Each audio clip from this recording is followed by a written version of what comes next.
ইরানে ইসরায়েলের হামলার পর সবার আগে কিম জং উনই এই হামলার প্রতিবাদ জানিয়ে বলেছিলেন যে ইরানে এটি তাদের মোটেই কোনো সামরিক হামলা নয়, বরং তা অবৈধ আগ্রাসন।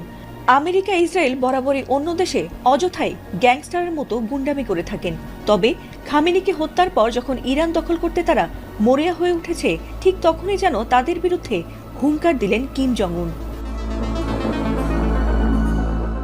মধ্যপ্রাচ্যে চলমান যুদ্ধের মধ্যেই যুক্তরাষ্ট্র ও ইসরায়েলকে কোনো পাত্তা না দিয়ে নতুন একটি ডেস্ট্রয়ার জাহাজ থেকে পরীক্ষামূলকভাবে উত্তর কোরিয়া যে ক্রুজ ক্ষেপণাস্ত্র উৎক্ষেপণ করেছে, সেই ক্ষেপণাস্ত্র নিয়ে কিম জং উন জানিয়েছেন, পানির নিচে এবং পানির ওপর থেকে সমানতালে আঘাত করার মতো সক্ষমতা আমাদের নৌবাহিনীর আছে এবং আমাদের নৌবাহিনীকে পরমাণু অস্ত্রে সজ্জিত করার পরিকল্পনা ইতোমধ্যেই অনেক দূর অগ্রসর হয়েছে। এই ক্ষেপণাস্ত্র উৎক্ষেপণের মাধ্যমে যুক্তরাষ্ট্র ও ইসরায়েলকে কি বার্তা দিচ্ছেন কিম জং উন?